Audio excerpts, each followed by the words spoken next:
Johnny, we're back with our second episode of the rookies, the Impact Rookies for Fantasy Football. It's like this draft was known for the wide receivers. It's like TFW is known for Big Travie. Like I'm the wide receivers of this show, just like the wide receivers were the stars of the NFL draft. I'm the star of this show. Came out with new swag. Got a CD Lamb shirt that is just super awesome. And I was hoping to rep it today. There's a narrative that needs to be stated here, okay? Well, let for years we watched know about the I'm gonna let him know right here.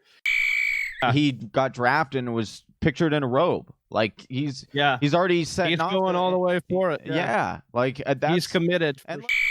But you hit it on the head. His quarterback was awful. Highly entertaining, and this team will probably be highly entertaining. Hey, knock if you're with me. Yeah, exactly. Without further ado, we're getting on to tonight's main event. Yes, we're back again. Hey, let's pump up the volume. Right here.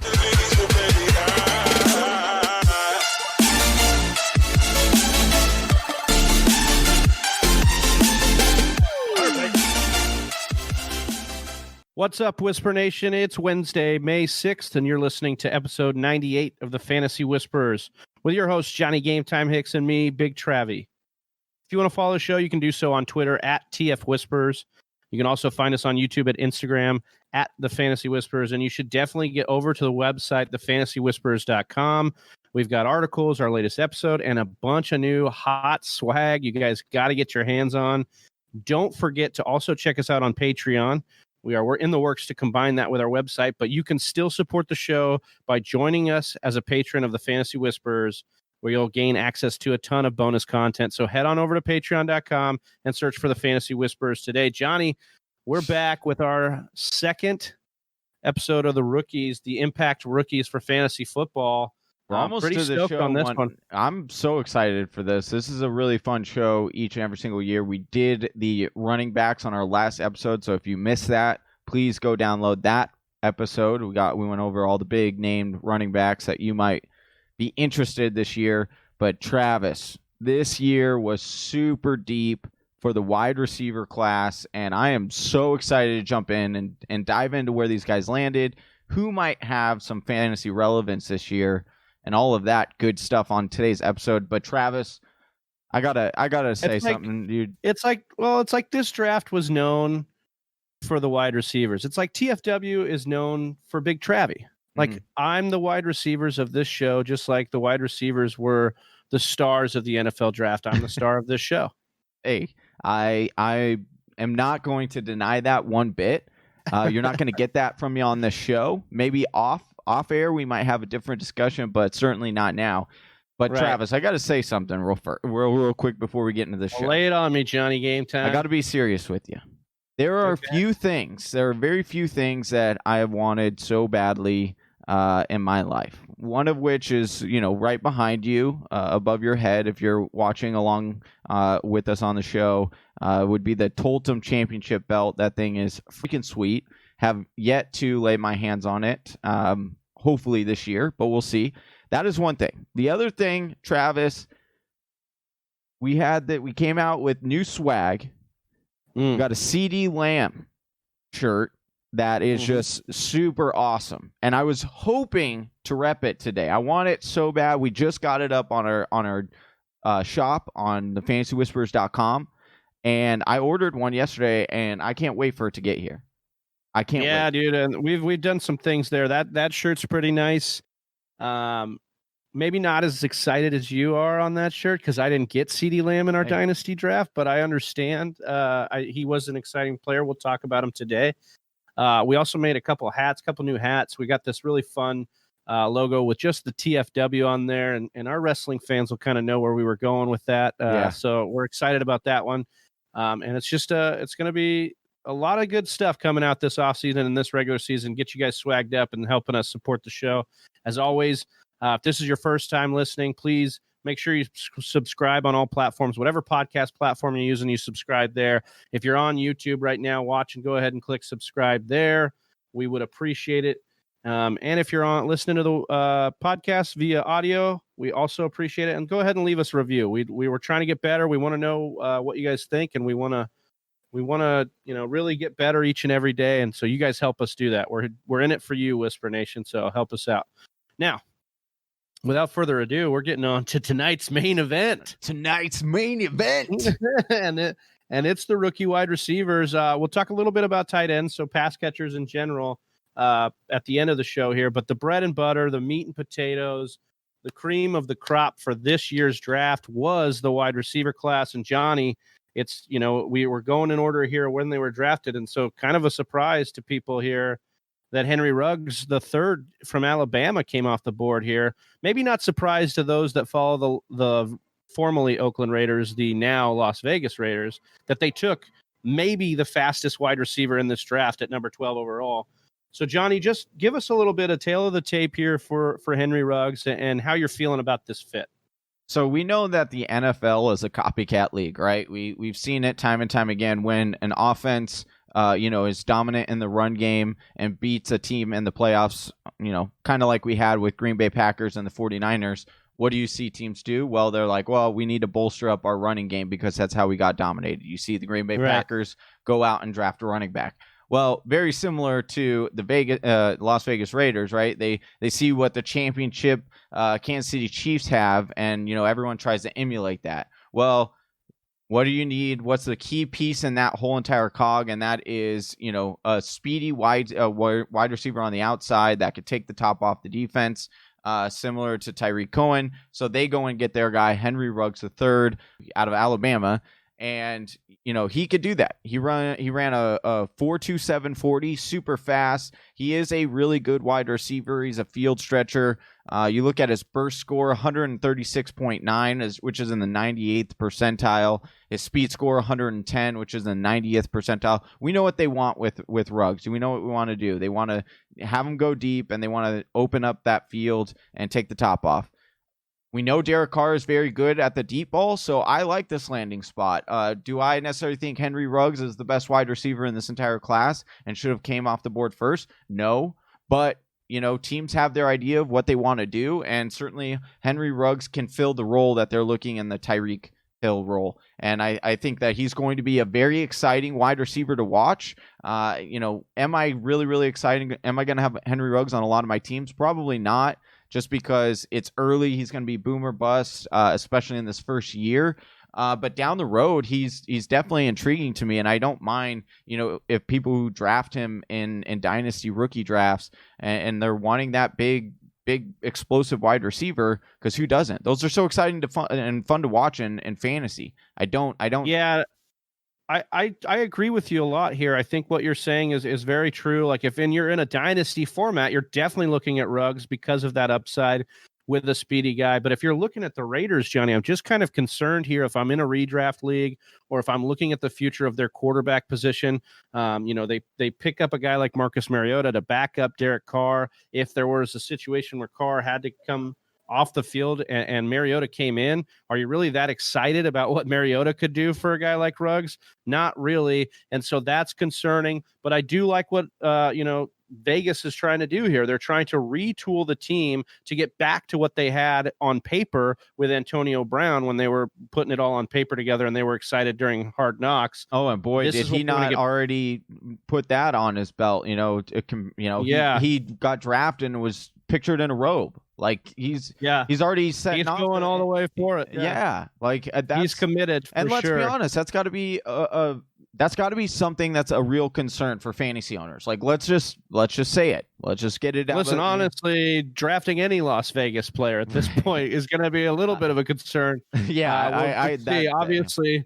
We've got COVID times and things going on with that, but Vegas is a bit of a ghost town. But I will say that I'm just wary of the Raiders. I know Gruden's a nice story, and he's highly entertaining, and this team will probably be highly entertaining. Hey, knock if you're with me. Yeah, exactly.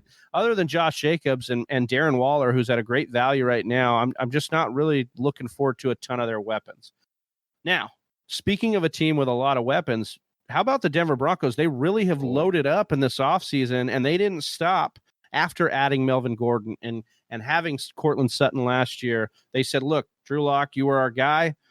You did well last year. We're going to add some more weapons. And they add Jerry Jeudy out of Alabama. So many people, I think myself and Johnny agree that Jerry Jeudy was probably atop of their wide receiver boards. He was drafted number 15 overall out of Alabama. And, this was 2018's a couple years ago's best college wide receiver. Johnny, Jerry Jeudy is now going to a little bit of a question mark at quarterback, but definitely a loaded offense. A lot of running backs, a few wide receivers. So the offense should be formidable. Yeah, I mean, you're definitely putting the pieces around there, and on paper, this should be a very nice offense. Now, of course, the quarterback Drew Lock needs to step up and really be the quarterback that they expect him to be. And certainly, what I've seen on tape and what I saw from him in his rookie year, there are positives that you can take from his game, and I do think that he could potentially be the right quarterback to fulfill the needs of the wide receivers and all of the playmakers around him. Now, when you're talking about Jerry Jeudy, I absolutely, a lot of people were a little bit, discouraged by the landing spot. Who wouldn't want Jerry Jeudy to go and step in, and ultimately be the number one alpha dog right away? And it's looking like that's not going to be the case with Sutton. However, I think that his fantasy value doesn't really change too much, because now you're looking at a guy who is a rookie who would normally be going to a bad team with, and seeing the number one corner each and every single week. And now he's not going to see that. He's going to a team where there is Cortland Sutton, who is, by all means, the alpha dog there. At least we saw that last year, and kind of what he did to get Sanders out of the way. So you have Sutton there that is going to be the wide receiver one and going to take the majority of the number one corners. So this could really open up the door for Jerry Jeudy to not only have a really good career, but have actually a really good impact year one, because, a lot of times the big thing, it's the playbook and it's the route running that keep players off of the field. Well, we know that Jerry Jeudy is really, really good at route running, so that's going to keep him on the field. And, you're looking at a guy who's going to get the number two corner most of the time. And so give me Jerry Jeudy. I love the landing spot. I think he's really, really good. I think that, we could be seeing between CeeDee Lamb and some of these other wide receivers that are going, we could see a very similar situation like we did with AJ Brown and Julio Jones, where those two wide receivers have been pillars for dynasty and redraft leagues for several years. Yeah, and I think the interesting point we're making here is, as we talk about this wide receiver room and these running backs, and you just, mentioned AJ Brown. So then what does that translate? Who's his quarterback? Ryan Tannehill. And then you're talking about Julio Jones, who's his quarterback? Matt Ryan. And they've been both, had their fair share of being fantasy relevant, which means we got to start looking at Drew Lock as maybe one of those late round guys, or a guy that if you're going to stream at the position, which we know statistically you can do. I mean, I think Drew Lock will be a hot streamer, especially in a lot of these options. So, look, that they did the best they could in getting this guy prepped and ready, this guy being Drew Lock, in getting him the weapons, especially in the running game. But then Jerry Jeudy is the perfect guy for a quarterback that's learning and young, because he's going to be a route running technician, glide in his routes, in and out, break out of the ball, stab the ball out of the air. And he's going to be one of his best friends, I think, as far as just getting open all the time. Mm-hmm. So another exciting wide receiver, Johnny, the guy we just talked about, the most exciting, I'd say. You can get your I Love CeeDee Lamb, your CeeDee Lamb shirts at thefantasywhispers.com. But CeeDee Lamb, drafted out of Oklahoma, number 17 overall to the Dallas Cowboys. Big D taking CeeDee Lamb here when they already have Amari Cooper and Michael Gallup in the wide receiver room. Meaning Dak Prescott, they may not be making him too happy because they haven't paid him just quite yet, but they're making him pretty happy with the weapons they're putting around him, Johnny. I mean, they're definitely showing their commitment in Dak, right? They're putting all these weapons around him and saying, "Hey, Andy Dalton or Andy Dalton." Hey, there, Andy Dalton signing there is definitely. I mean, to me, honestly, the Andy Dalton signing there is even more confidence in all these wide receiver cores, because if they can't get Dak, if something happened to Dak, right? If something happened to Dak, or they can't re-sign Dak, I know my guy is fine, because Andy Dalton is more than capable of coming in this offense and running it. Now, when you're talking about CeeDee Lamb, 6'2", 198 pounds, he's a possession kind of wide receiver, but can also stretch the field. I mean, if you look at what he did on and what he put on tape, Travis, it's absolutely astonishing. This guy doesn't look like a field burner. He doesn't look like he's going to blow past guys, but it's very similar to he ran a 4.50 40, super, not really fast, but it's funny. It's a lot like Larry Fitzgerald. People don't talk about him being fast, but yet we have all this footage of him burning guys, going up and getting it, and then burning guys to the touchdown.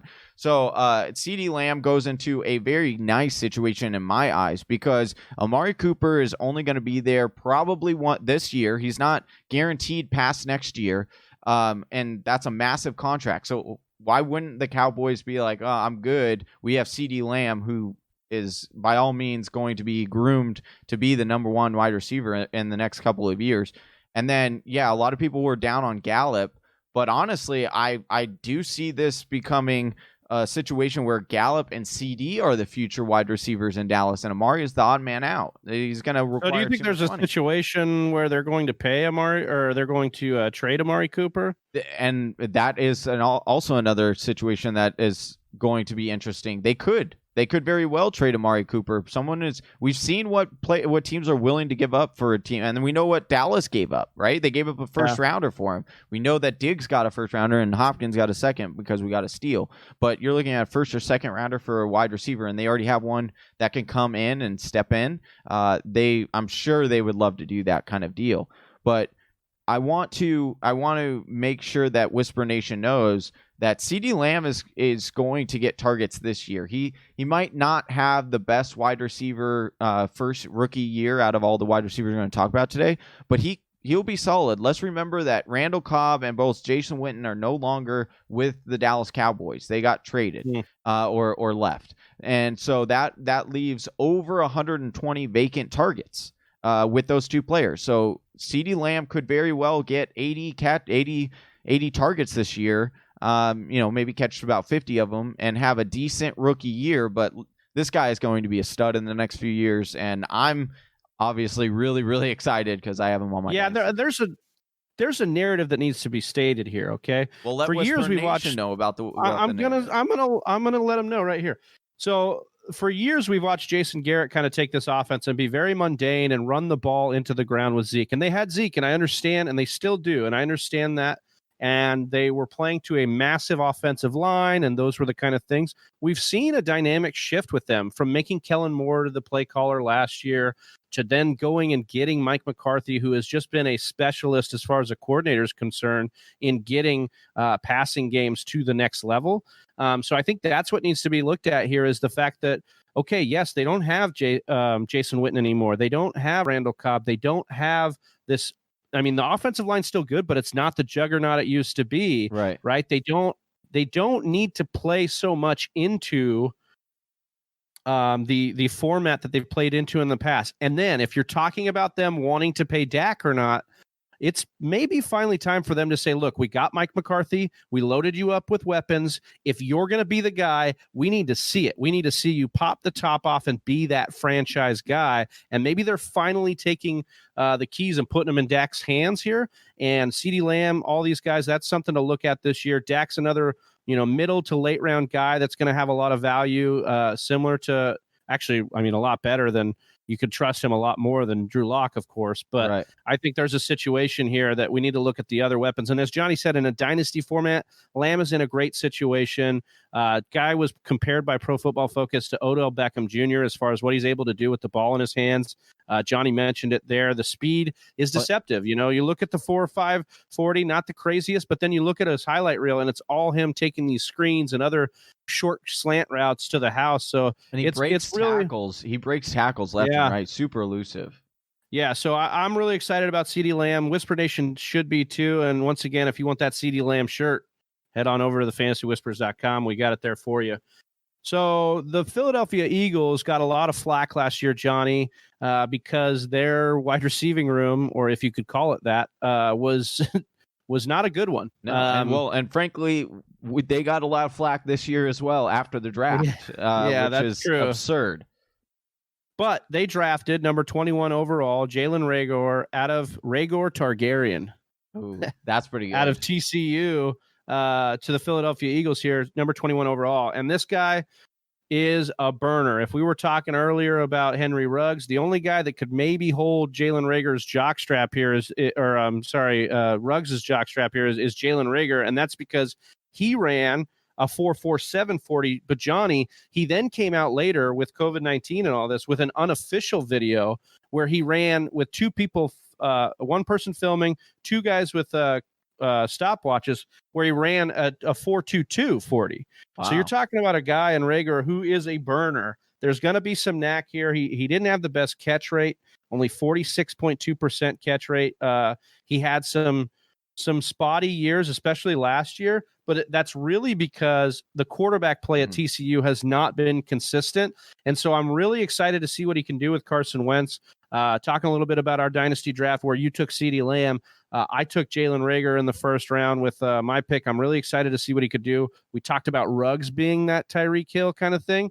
I have a lot more faith in Doug Peterson calling plays more similar to the Kansas City Chiefs. So Reagor getting in this offense is really exciting. They've got some of the pieces. If people can stay healthy, including their quarterback, you've got to be excited about Reagor, right, Johnny? Well, speaking of quarterback and Reagor, right? They also went out and drafted a quarterback and Oklahoma Jalen Hurts and Jalen Hurts. So the questions now aren't necessarily, if Carson Wentz goes down, am I worried about my fantasy players? And not necessarily like that was the tune before, right? Because Philadelphia has always had pretty nice backups, but you gotta love this. And I don't know why, and it just blows my mind. Philadelphia Eagles are one of my secondary teams that I like to root for, and I know a lot of Philadelphia Eagles fans, and they were all texting me after this pick, and they were so upset, and we'll get into the guy that they passed on next. Obviously, Minnesota took him with their next pick, but they were so disappointed because they wanted Justin Jefferson because Justin Jefferson was linked so much to the Eagles, and a lot of people saw him, right, because Justin Jefferson went to LSU, and not a lot of people watched Jalen Reagor at TCU, but you hit it on the head. His quarterback was awful. And now you're going from a quarterback that was awful to one of the best in Carson Wentz when he's healthy is one of the best quarterbacks. Let's not forget that he was, could have been the MVP a few years ago before he got injured. So Jalen Reagor, you talked about it. He's going to blow the top off of this offense or blow the top off of the defense. Their guys can't stay healthy, so he should step in and see a handful of targets. Like their number one leading wide receiver last year was like a guy named Ward. Like no one knows, right? And so he should step in, be an immediate contributor. This guy can take screens to the house. They will use him and get the ball in his hands. That's all he needs. He doesn't need, to be one of these guys that is only the possession wide receiver, which I think Justin Jefferson is a little bit more of that guy. I think they wanted an all-around explosive playmaker, and they got that in Reagor, and I love him. I love this fit. I think this year in fantasy, he could be sneaky value because you're going to get him super late because most people say and think, which is generally the case, that rookie wide receivers don't pop off. But this class is just so good, and some of these situations is just too juicy to pass up. So Reagor will definitely be Reagor's one of the special cases where, his talent, maybe he's a boom or bust guy. Maybe that's what he sets up to be. But the boom here in a situation where he could be getting 10 targets right off the bat as a rookie because of the lack of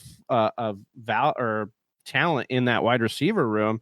I mean, how can you not go and grab this guy? And I think that was the deciding factor for me in Dynasty was, look, I could look at a guy, I was looking at Justin Jefferson, who we'll talk about next, and you're looking at Jalen Reagor, right? Mm-hmm. Which one do you take? Look, Reagor could really step into a role that is the number one on his offense, where Jefferson's going to have a lot more trouble getting there. Not saying there's not value there, but if that's the case, those targets become super valuable for a guy who's probably going to get up to 14, 15, 16 yards per catch because of the way he gets behind defenses. So I think there's some real huge upside here.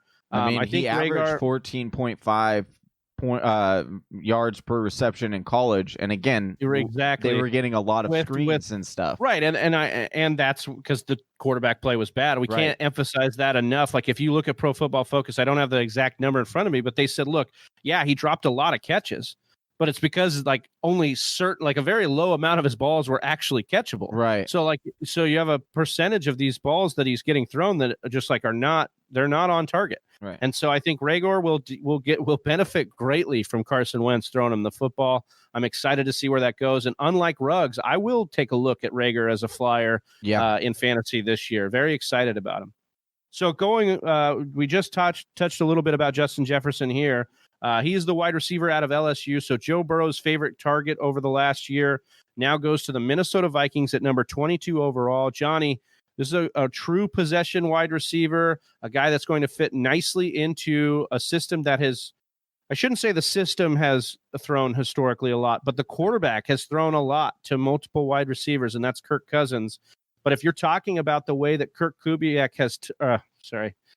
Cousins. If you're talking about the way that Gary Kubiak, new offensive coordinator of the Vikings, has talked about Justin Jefferson and his zone running scheme, which then tailors to possession wide receivers, they're really excited about what they got out of Jefferson. I think he's going to get a lot of routes out of the slot. They're going to then move Thielen to the outside a little bit more this year, I would imagine. So I'm really liking what I saw out of Jefferson at LSU, and I think this was a really good, another great fit, another late round redraft wide receiver you might be looking at as a flyer because, once again, a good amount of targets. Yeah, he'll definitely step into that wide receiver 2 role, and I definitely think his outlook is brighter in the future. Obviously Diggs leaving, and you have all those targets up for grabs, so those could end up going Jefferson's way. He does have playmaking ability. I am really interested to see if they do move him in the slot the majority of the time, or if they do leave Adam Thielen there. Now, Jefferson did play a lot in the slot in college, and that's why he was pretty efficient. He did struggle a little bit on the outside, but you know who also is very similar to that, and that's Thielen. Thielen, when he moves to the outside and he has a harder time to get off the ball, he struggles a little bit more. Now, his contested catch rate is up there, which is why he's still able to produce even when put outside. So that will be an interesting piece to see. I am concerned with the lack of passing production that we are seeing in this offense, and they continue to lean even more and more towards the running side, which is what they want to do. They want to run the ball, and then they want to get their the ball into the hands of their playmakers.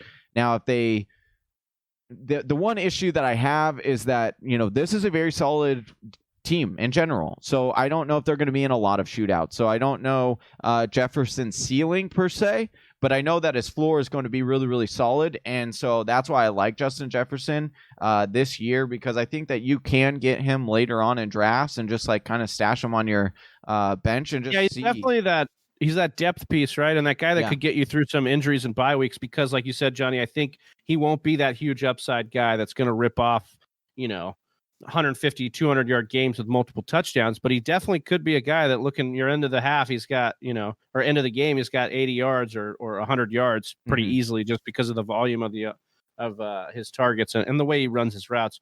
But I did like what you said there about them being very similar to Adam Thielen. I think he may be more similar than they are different, which is a kind of a strange thing for them to do if they are going to be moving Thielen to the outside, or maybe they're just thinking about getting out of Thielen's contract at some point. So we'll just have to see. Thielen is pretty old. Like he's like 30 something. He broke out pretty late. Well, he spent 40 years getting into the league. So. Yeah. No, Adam Thielen's a boss. Hopefully it ends his career pretty greatly.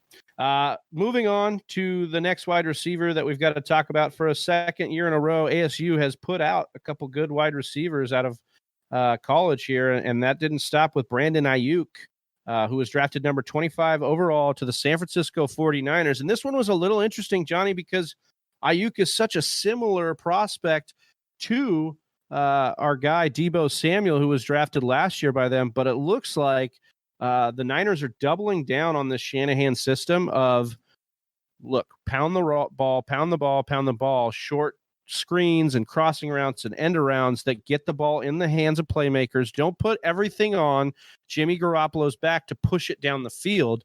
But I think what they're doing here is really smart, and Ayuk is a hell of a prospect here. Johnny, walk us through a little bit of the tape and what you see out of Ayuk in this landing spot. I really like Brandon Ayuk, and I think that it's significant that the 49ers traded up in order to get Brandon Ayuk. So they really wanted him, which is concerning for Deebo Samuel owners. But I think that this offense is they want as many guys as possible to fit and fill needs, right? So if a guy goes down, it seems like 49ers seem to be one of those teams that always have like the injury bug. And maybe that's their playing style. They're just the way that their playing scheme forces them to get injured more often. I don't know if that's true or not. It just seems like it is that way with the running backs and the wide receivers. Yeah. But as far as Brandon Ayuk, 6 foot wide receiver, so he is taller than Deebo. 205. He almost had 1,700 receiving yards in college. Last year was his major breakout year. Just shy of 1,200 receiving yards. A lot of people are going to say, well, where was this guy? Like, I haven't heard of this guy before. And to that, I will say the major reason, right, is because last year they did have N'Keal Harry, who was the number 1 wide receiver for ASU at the time. So Brandon Ayuk didn't really have his time to shine, and this year he got it, right? And you're looking at his 40 speed, 4.50, so he's fast. He fits that mold again in that system. I think that Brandon Ayuk could have a very similar trajectory to Deebo. And now whether or not Brandon Ayuk will take over for Deebo year 1, I don't think that necessarily will happen. And if it does, I think it'll be later on in the season, kind of like Deebo. But one thing that I've learned from a lot of these wide receivers that come into the system, and I've done some research with them, right? And a lot of them say, like, it's a complicated scheme. Like, it's very simple in nature, but, like, all the different routes and all the different forms that you can run off of this one basic, play that they run, that's where it gets difficult, right? And rookie wide receivers have a difficulty picking that up. And that's, why Dante Pettis really fell off, was because he was talented, but he couldn't pick up the offense. So it will be interesting to see once Ayuk kind of comes around and he does learn this offense a little bit more, if he is that, X wide receiver for them that they, is the one that you want in this offense. But for this year, I'm still on the Deebo Samuel bandwagon, at least until Ayuk can fully pick up this playbook. Yeah, I think you look at some of the things that you're talking about here, the screen game, the yards after catch. Pro Football Focus, yards after catch per reception, he was number 6 in the nation, and then he was number 8 in the nation in screen yards last year. So you're talking about a really deep draft class. We've already talked about some of these guys that are great at taking screens to the house. Ayuk fits the bill for what San Fran wants to do. One, PFF comparing him to Pierre Garçon. We know Garçon's record with Shanahan. Like, we know in his deep years, like, that's what they love to do. I think there's a perfect marriage here. And especially in Dynasty, you like picking him up. Maybe Johnny's right. Maybe it takes a year or two for him to really, especially this is a tough system to just kind of come right into it and master. But I do think that Brandon Ayuk has a bright future. And look, I was happy that I took Deebo off waivers last year, in the middle of the year. So Ayuk's a name to keep keep your eye on, because you definitely want to be able, maybe if I could keep my eye on maybe spell, or how to speak here. So I think Ayuk's definitely a guy worth watching and keeping on your radar, because that offense you're going to want to have a piece of. Well, I mean, and Pierre Garçon, you touched on that part. That was really interesting too, because Pierre Garçon a few years ago was a monster gem that you got in the 9th or 10th or 11th round of fantasy redrafts, and he really helped you and lead you to a championship. So Pierre Garçon is a great comp, and I think that Brandon Ayuk definitely has a future in this league and a future on your dynasty or fantasy league. So talking about a team that's like really gearing up for the future, the Cincinnati Bengals. So first of all, they get Joe Burrow, our guy, Big D Joe. Yeah, Big D Joe. Big D Joe going number 1 overall here to the Cincinnati Bengals. Well, they said, you know what, we're just outside the first round at number 33 overall. We're going to load you up. You've got AJ Green coming back healthy. We've talked about John Ross maybe flashing a little bit. And now they've got T. Higgins out of Clemson, Johnny, at number 33 overall. This is a guy that could really bring some pop to this offense. How are you feeling? Where's your thermometer at with T. Higgins this year? So originally, I was not super excited about T. Higgins. I thought he was a decent wide receiver. Obviously, went to Clemson, but Clemson wide receivers tend to disappoint a little bit. A lot of comps were comping him to Mike Williams, and Mike Williams has been disappointing to this point in his career. But do that some flash. Yeah, he's had flash for sure, but overall pretty disappointed for what not consistent. Right. You thought that he had the makeup of what would be a nice wide receiver one, or at least you thought that, and it's yet to pan out. But T. Higgins, very similar, 6'4", 216 pounds. You like the body frame, you like that size.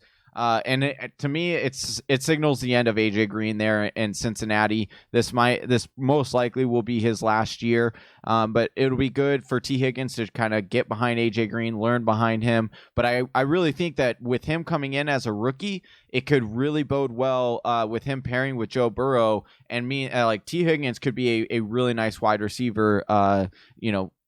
Depending on that partnership, right? If they evolve together and really get that flowing. But you like the wide receiver class here. Definitely going to be really nice for fantasy. There's going to be a lot of opportunity there. They're going to want to throw the ball with Joe Burrow. They're going to be able to run the ball with Joe Mixon. I really like this offense. You're looking at a guy who 440 is a little bit slow, 4.59. I think that's a little bit of what turned me away initially. Wasn't super excited about that. His burst score 114.2, which is in the 15th percentile, super low. Not excited, but you're looking at a lot of these speed score 101.3, 73rd percentile. You take those stats, and it is a little bit of kind of the case where he had a very bad combine. And then, what his combine was, and then when I looked at the tape, aren't similar. So there are some question marks there, but T. Higgins has the making of what could be a very nice wide receiver one for Joe Burrow.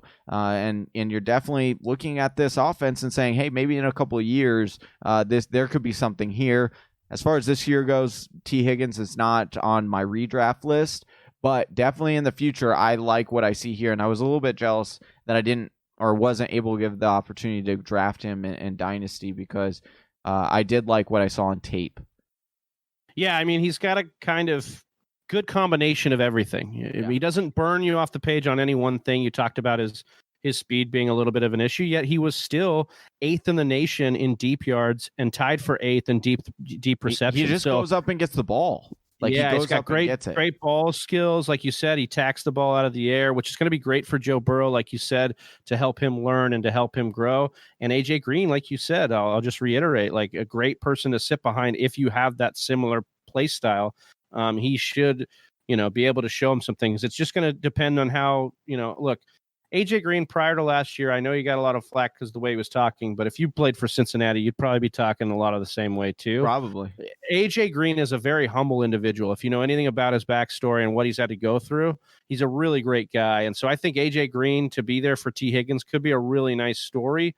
Once again, dynasty format, you're more interested. Not so sure I want to bet on both T. Higgins and Joe Burrow as rookies this year, and for T. Higgins to take something like his burst and his ability to break off of the line as his detriment. I don't want to take that into year one, but I do like what I'm seeing out of Higgins for the future. Because let's remember, like DK Metcalf, yeah, he killed it in the combine, but everyone wanted to destroy him on his 3-cone drill, and where did that leave us? So don't let what he did on the combine completely sway your opinion on T. Higgins like it did me until I looked at the tape. But there's definitely something to be desired for sure with T. Higgins.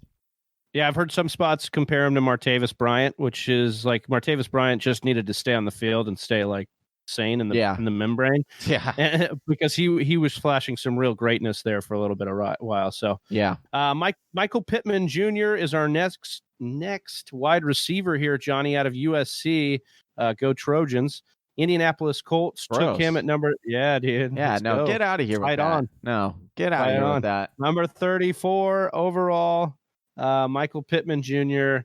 Look, I really like Pittman. I think he's a good fit, and we'll talk. Johnny will talk a little bit more in depth about him.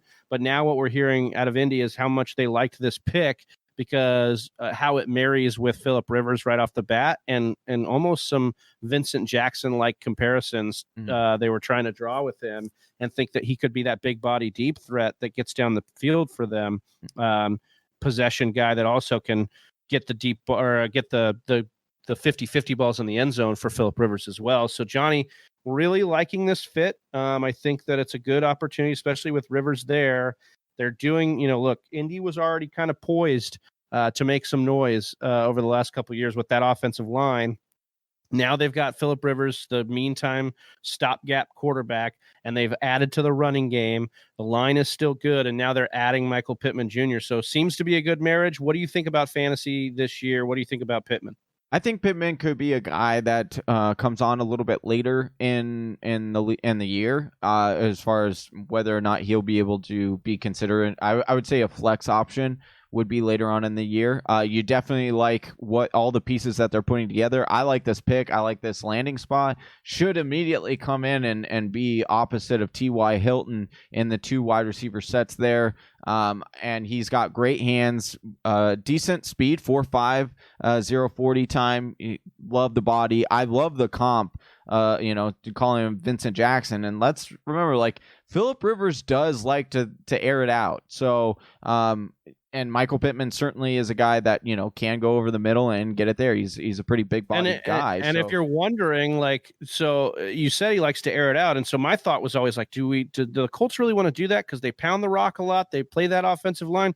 Well, they kind of proved it by getting a guy like Pittman Jr. Like they may want to play to Phillip Rivers' strengths here in this last couple of years that they've got him. Oh, for sure. And then you're also looking at, down in the red zone, you now have a big bodied wide receiver that you can put in there. I do think that Mo Alley Cox is someone that will be used as well, because he is a huge beast of a man. So I do think they'll use him in the red zone as well. But you like what Michael Pittman puts on paper. You like his game tape. He is going to be a very, very good wide receiver in the future. Again, if we're talking redraft, probably I don't mind taking a flyer deep in drafts on him, just because the potential is there for him to be the wide receiver 1 for Indianapolis. But I like what I saw on tape. I like him as a prospect, and I think that this is a very good system for him to go to. Yeah, look, he put a lot on tape. He was, a special guy at USC. You wonder about the USC wide receiver storyline, but he seems to be a guy that could definitely buck that trend. And I think what better way to get into the league and know how to play than to play with a guy like Phillip Rivers, who has no problem getting the ball to his wide receivers. I didn't even think about the USC thing and wide receivers until you just brought it up. That is a little bit interesting, but I certainly think that he has better, stats. And, look, somebody's got to buck trends. They're not going to go forever. And I think Pittman, like you said, 6'4", 223, 4.5 speed, good combination of everything. Yeah. Very similar to T. Higgins, where he's got a lot of skills. He doesn't wow you in any one category, but he's got a lot of skills put together. Seems to be a complete prospect, and that'll be nice. Mm-hmm. Moving on to my favorite prospect out of this draft class, Laviska Shenault out of Colorado. Least favorite landing spot. You have a little bit of drool coming out of your mouth right now. Sorry. I know. my least favorite landing spot of all time. You're not a believer in Gardner, dude? I love Gardner. Okay, Minshew. then. I love Gardner Minshew. You're just scared for DJ Chark, right? Well, yeah, here's the thing. Minshew's not a guy that has historically been a guy that's going to light it up every game. He's just going to do what he needs to do to get it done. And Chark is the number one dog there. So I don't know that I want to go in and invest in Shenault right away this year. But I do see a similar path to him, kind of like a Deebo Samuel last year, where he could kind of come in late. If Minshew kind of turns the corner here in his development and can really put some numbers on the page, you're going to see a guy like Shenault be the reason why. And I think that's very exciting. Shenault is literally a remarkable specimen at the wide receiver position. What he's able to do, he's got great ability with 50-50 balls. He can be lined up at any position. He played all 3 wide receiver positions for Colorado. He played in the wildcat position for Colorado. He can go over the middle and takes on contact. And I just feel like he is, he's had some injury history, Johnny. Mm-hmm. So there's definitely that. And there's times where he looks a little raw, but there is so much here to be excited about in his tape and what he's put on the field. And I think that there is some huge upside in Laviska Shenault's game.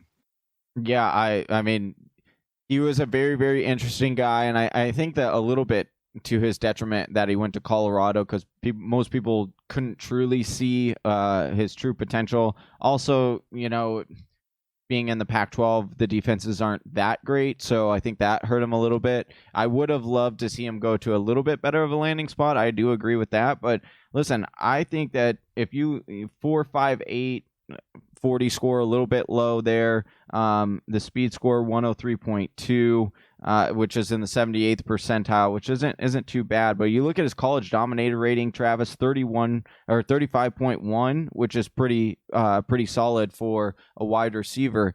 I'm not necessarily sold that they're going to have that kind of game plan for Minshew this year of, just kind of manage the game. I think we're starting to see with the rumors that Leonard Fournette could be traded. They didn't necessarily go and get a very solid running back in the draft. So that indication to me shows that maybe they do like what they're, supposedly hearing or seeing from Minshew to this point, and think that he can really make the next leap going into year 2. This guy was a pretty solid quarterback, considering everything. Like he was taken super deep in the NFL draft. Really, came on into the spotlight. Was a fun guy. All this stuff. And, I think also with what you saw with them trading Nick Foles is even more showing that they have a lot of confidence in Gardner Minshew going into year 2. So Shenault, I do agree that this year I don't expect very much from Shenault at all. But down the road, I think that this could be very nice, because now you're pairing a really young DJ Chark with Shenault, who could also, go up and get in as a big-bodied wide receiver. So I'm liking what they're doing there. I'm liking the pieces that they're putting around Minshew and giving him the opportunity to really succeed in this offense. And hopefully he can. Yeah, I mean, look, there's a situation where talent will rise above in some places. Last year, I'll bang this till the cows come home. Look, we talked about A.J. Brown. I said A.J. Brown looks like Juju Smith-Schuster to me. He looks really good. He looks like a big play wide receiver, but I hate the Tennessee landing spot. Not a good landing spot. And then the dude completely broke out last year. Obviously, Tannehill had to help that, and I'm asking for some help from Minshew here. But you just talked about You're pleading with Gardner Minshew. Please take the power from that mustache and infuse it into that ball and throw this ball to Laviska Shenault and watch him work, dude. Yeah. Like, you won't be disappointed. No, I don't. And you look at what Colorado, you talked about him going to Colorado. Well, Mike McIntyre, the head coach there, said, look, he's a total freak.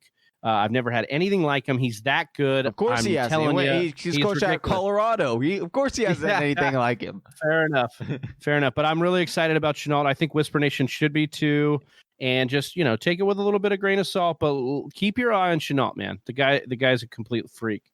All right, so moving on to our last wide receiver, we're going to go over today. My second favorite wide receiver of the whole class. Denzel Mims. Yeah, Johnny's been banging the drum a little bit harder here for Denzel Mims than I have, but he went to Baylor here and he was drafted number 59 overall to the New York Football Jets.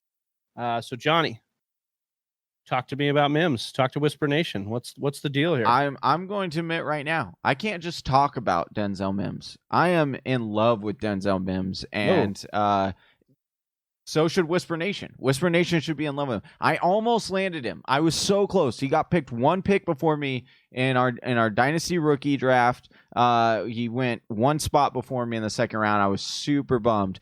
But Denzel Mims, I love the landing spot here. Goes to the Jets. Should be the wide receiver one for them. Should step in. Robbie Anderson now gone. He is in Carolina. You look at what Denzel Mims, 6'3", 207. So you like the height and the weight as a big body wide receiver. Over 1,000 receiving yards 2 out of the 3 years in college. So the production is there. Average 15.5 yards per reception. You like that. You like seeing around the 15-yard mark or above. Ran a 4.38, Travis. Extremely fast.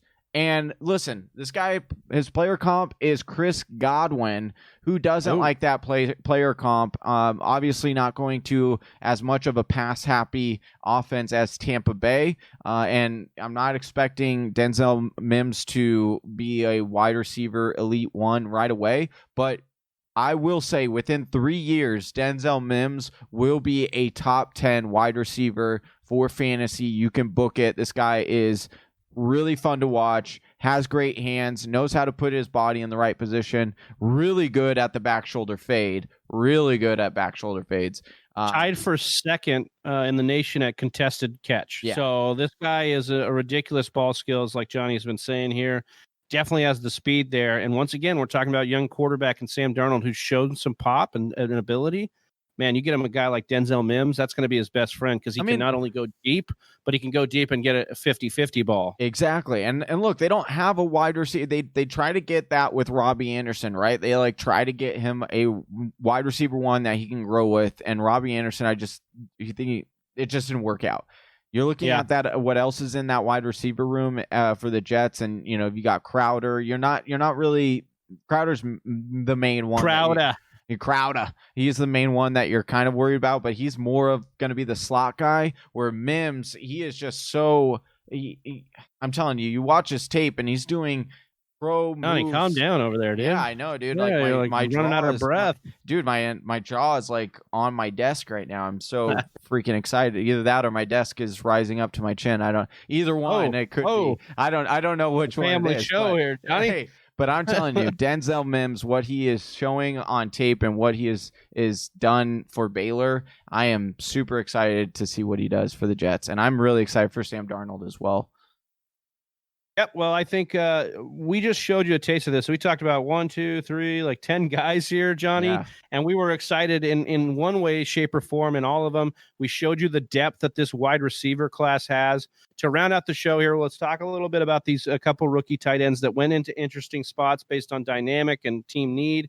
So the first one here is Cole Kmet out of Notre Dame, went to the Chicago Bears, number 43 overall. Johnny, tell Whisper Nation what they need to know about Kmet as far as redraft or dynasty fantasy football purposes. So I don't think that any of these tight ends that we're going to talk about today are going to be tight ends that you're going to want to roster. All right, well, let's just stop the show then. End the show right there. Everyone's like, oh, click. Thanks for letting me know. Could they? Sure. Is this landing spot that they landed in that we're going to talk about setting them up to have fantasy success right away? Yeah, it's possible. But again, let's look at the data and we can statistically say that it's very, very rare that rookie tight ends actually do pop off and make enough noise to fit on your dynasty or your roster during the season.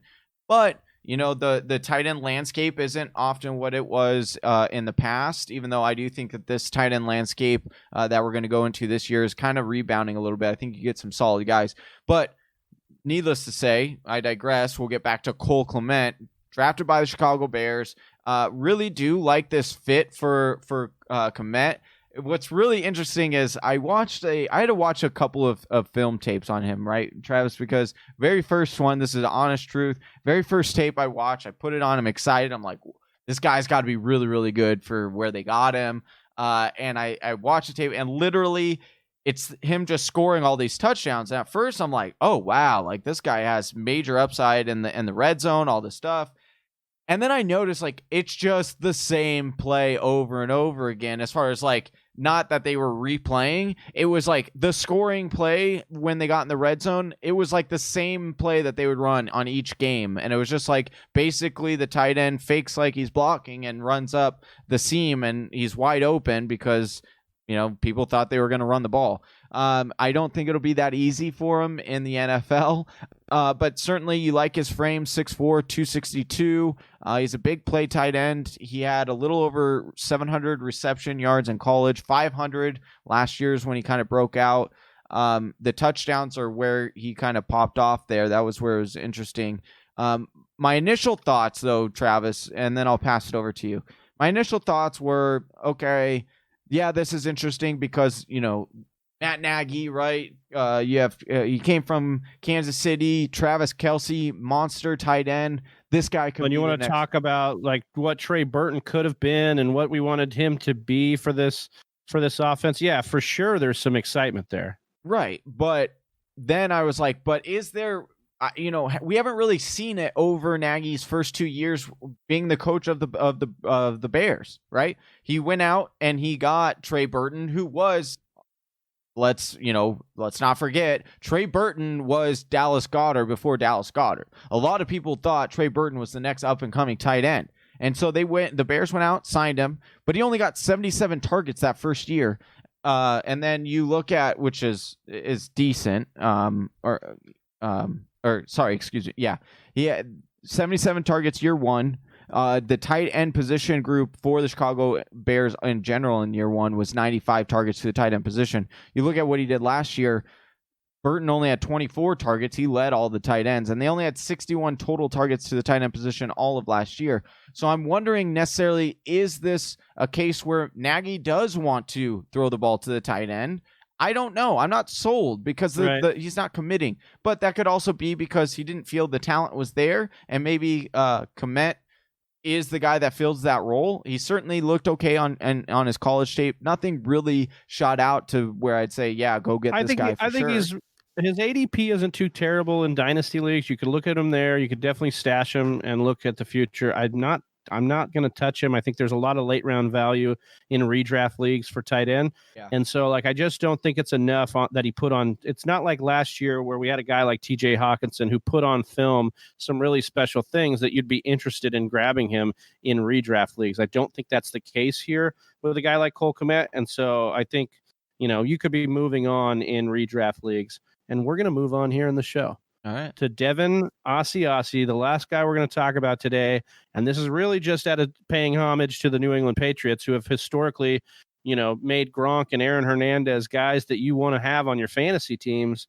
And so they draft Devin Asiasi out of UCLA at number 91 overall. He's a big body tight end with good hands, Johnny. What are you seeing out of Asiasi? Do you think he makes an impact, or is there just too many question marks with what New England's going to look like?